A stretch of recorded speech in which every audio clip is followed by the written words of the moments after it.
नवी मुंबईतल्या दिघ्यामध्ये झी24 तासचे पत्रकार आणि कॅमेरामन मारहाणी प्रकरणात आतापर्यंत 9 जणांना अटक करण्यात आली आहे। अटक करण्यात आलेल्या समाजकंटकांच्या गुन्हेगारी पार्श्वभूमीबाबत चौकशी करण्यात येते।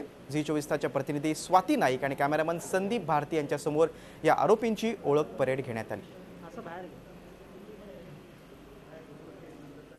आतापर्यंत एकूण 8 आरोपी त्यांना अटक करण्यात आलेली आहे आणि अजून एक त्यामध्ये आरोपी आणण्यात आलेला आहे। असे एकूण 9 आरोपी ताब्यात करून अटक करण्यात आलेले आहे। क्रिमिनल माइंडेड काय आहे त्याचे काय आतापर्यंत अटक करण्यात आलेल्या आरोपींमध्ये तसं क्रिमिनल बॅकग्राऊंड आढळून आलेलं नाही, परंतु त्याबाबत त्यांचं अभिलेख रबाळे पोलीस स्टेशन किंवा या पोलीस स्टेशनला पाहून शहानिशा करण्यात येत आहे। अजून काही आज डेव्हलपमेंट होण्याची शक्यता हो, त्यामध्ये इतर पाहिजे आरोपींची आम्हाला माहिती मिळाली, नावं मिळाली, तर लवकर त्यांचा ठाव ठिकाणा शोधून त्यांना अटक करण्यात येते।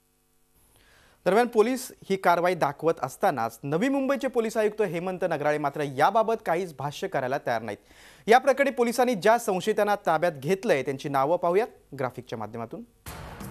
बघा, रोहन पवार, दिघा हल्ल्यातील 9 आरोपी अटकेत आहेत आतापर्यंत। आपण आरोपींची नावं पाहतोय। नारायण घुगे,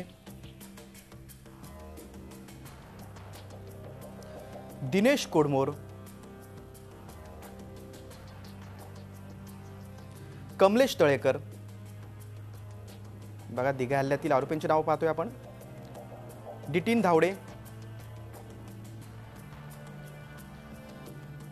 6वा आरोपी शिवाजी कोंडे, 7वा आरोपी अन्सारी,